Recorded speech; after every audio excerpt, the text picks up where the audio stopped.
Excel မှာအခုလိုမျိုး data တွေကိုပေါင်းရေးထားတဲ့ဟာကိုကျွန်တော်က column တစ်တိုင်းစီပြန်ခွဲဖို့အတွက်ဆိုလို့ရှိရင် flash face သုံးပြီးတော့အလွယ်တကူ second ပိုင်းတွေပြန်ခွဲလို့ရပါတယ်။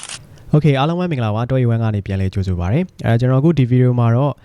ကျွန်တော်တို့အခုလိုမျိုး Excel ထဲမှာ data တွေပေါင်းရေးထားတဲ့ဟာကိုကျွန်တော် column တစ်တိုင်းစီပြန်ခွဲမယ်ဆိုလို့ရှိရင်ဘယ်လိုမျိုးပြန်ခွဲရမလဲဆိုတဲ့ technique လေးကိုတစ်ချက်ပြောပြသွားမယ်ပေါ့နော်။အဓိကတော့ကျွန်တော် flash face သုံးပြီးတော့အမြန် second ပိုင်းတွင်ခွဲလို့ရတယ်ပေါ့နော်။အဲ့တော့ဒီမှာဆိုရင်ကျွန်တော်နာမည်ရဲ့ phone number ကပြီးသွားရင် township ကိုကျွန်တော်ကြားထဲမှာ comma လေးတွေခံပြီးတော့တစ်ခါလေးမှာကိုကရေးထားမိတာမျိုးရှိတယ်။ဒါကိုလိုအပ်လို့ကျွန်တော်ကပြန်ပြီးတော့ column တစ်တိုင်းစီပြန်ခွဲမယ်ဆိုရင်ခွဲလို့ရတဲ့နည်းလမ်းတွေကတော့အများကြီးရှိတယ်ပေါ့နော်။အဲ့တော့အဲ့ဒီမှာကျွန်တော်အလွယ်ဆုံးနည်းနဲ့အမြန်ဆုံးနည်းကတော့ flash face သုံးတဲ့နည်းလမ်းပဲပေါ့နော်။အဲ့တော့အရင်ဆုံးကျွန်တော်ကဒီနေရာလေးမှာနာမည်ခွဲမှာဖြစ်တဲ့အတွက်ဒီမှာကျွန်တော်ရှေ့ကနာမည်အောင်ကျော်စပြီးတော့ရေးမှာဖြစ်တယ်ပေါ့နော်။ဒါကြောင့်ကျွန်တော်အောင်ကျော်ရေးတယ် enter ခောက်တယ် control e ကောက်နှိပ်လိုက်ပါတယ်။ဒါဆိုရင်အောက်ကမေသူတို့ကျော်စင်တို့နော်ကျော်စင်ဦးတို့စသဖြင့်အောက်ကနာမည်လေးတွေပါ auto ဖြည့်လာတာကိုဖြည့်ပေးသွားတာတွေ့ရပါလိမ့်မယ်။အဲ့တော့ဖုန်းနံပါတ်ဆိုလည်းအဲ့လိုပါပဲဖုန်းနံပါတ်ကိုတော့ကျွန်တော်တို့ကဒီမှာရှေ့မှာ0ပါတာဖြစ်တဲ့အတွက်0ကိုကျွန်တော်တို့က flash page သုံးပြီးတော့ယူတဲ့အခါမှာ0မပါလာမှာဆိုတဲ့အတွက်ကျွန်တော်တို့ကဘာလုပ်မလဲဆိုရင်တော့ရှေ့ကနေ apostrophe s တစ်ခုခံပြီးတော့ရေးကြည့်ကြပါမယ်။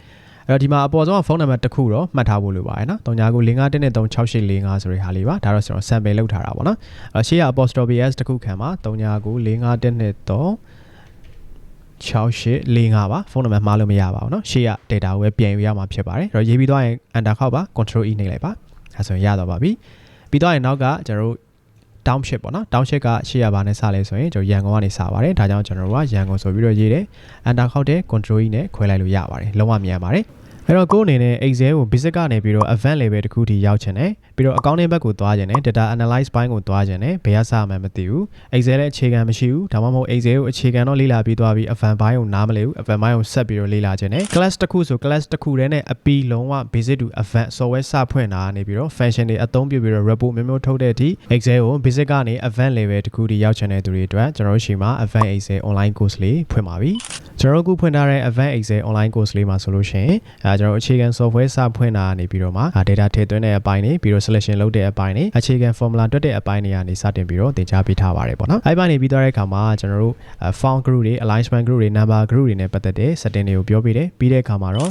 number format ချတဲ့အပိုင်းဟိုမှာကိုယ်စိတ်ကြိုက် number format ချတဲ့အပိုင်းလေးတွေကိုအသေးစိတ်သင်ကြားပေးထားတယ်ပေါ့နော်အဲ့ဒါပြီးသွားတဲ့အခါမှာကျွန်တော်တို့ data တွေ copy paste လုပ်တဲ့အခါမှာတည်ထားတဲ့ paste option အမျိုးမျိုးအကြောင်းတွေပြောပေးတယ်ပြီးတဲ့အခါမှာ conditional formatting ကိုအသုံးပြုပြီးတော့မှကျွန်တော်တို့ data တွေကိုကိုလိုသလို highlight လုပ်တဲ့အပိုင်းတွေ formula တွေရေးပြီးတော့ highlight ပြတဲ့အပိုင်းတွေကအသေးစိတ်သင်ပေးထားတယ်ပေါ့နော်အဲ့ဒါပြီးသွားတဲ့အခါမှာတော့ကျွန်တော်တို့ table style တွေ cell style သုံးတဲ့ဟာတွေပြီးသွားတဲ့အခါမှာ data တွေစစ်ထုတ်ပြီးတော့မှ data စီးတဲ့အပိုင်းတွေနော်ပြီးတော့တဲ့အခါမှာ advanced filter ကိုသုံးပြီးတော့မှ report အမျိုးမျိုးထုတ်တဲ့အပိုင်းတွေပြီးတဲ့အခါမှာကျွန်တော်တို့ illustration group ထဲမှာရှိတဲ့ဓာတ်ပုံထည့်တာတွေ shape ထည့်တာတွေနော်ဒါတွေအကုန်လုံးကိုလည်းပြောပြပေးထားတယ်ပြီးတဲ့အခါမှာကျွန်တော်လုပ်ငန်းခွင်မှာ report ထုတ်တဲ့အခါမှာအသုံးပြုများတဲ့ဒီ chart design လေးတွေအမျိုးမျိုးကိုလည်းကျွန်တော်ဒီမှာဆွဲပြပေးထားပါတယ်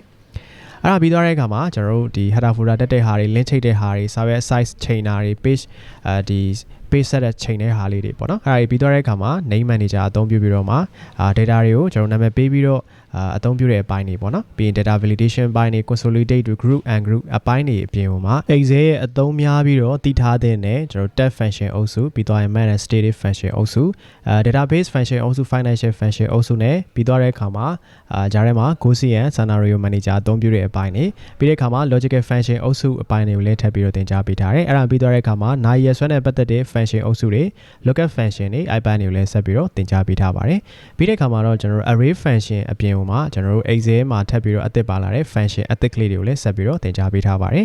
်ပြီးတဲ့အခါမှာ Excel သုံးတဲ့အခါမှာတည်ထားတဲ့ error မျိုးမျိုးကြောင်းနေ pivot table သုံးပြီးတော့ report မျိုးမျိုးထုတ်တဲ့ဟာတွေ dashboard ဖန်တီးတဲ့အပိုင်းတွေပြီးသွားရင် profit loss တွက်တာတွေနဲ့ inventory management system တွေကိုကျွန်တော် Excel မှာဘယ်လိုမျိုးဖန်တီးရလဲဆိုတော့အပိုင်းတွေကိုပြည့်စုံလေ့လာမှာဖြစ်ပါတယ်အဲ့ဒါပြင်မှာဒီ Excel class ကို join ရတဲ့သူတွေအတွက် accounting basic class လေးကိုပါကျွန်တော် free join ခွင့်ရမှာဖြစ်တဲ့အတွက် Excel ကိုလုံးဝအခြေခံကနေပြီးတော့အစင်းမြင့်တီလေ့လာခြင်းတဲ့သူတွေရှိတယ်ဆိုလို့ရှိရင်ကျွန်တော်ရဲ့ page messenger မှာလာပြီးတော့အသေးစိတ်စုံစမ်းမေးမြန်းလို့ရပါတယ်ဒါမှမဟုတ်ဒီ video ရဲ့ comment မှာ comment ရေးခဲ့လို့လည်းရပါတယ်ခင်ဗျ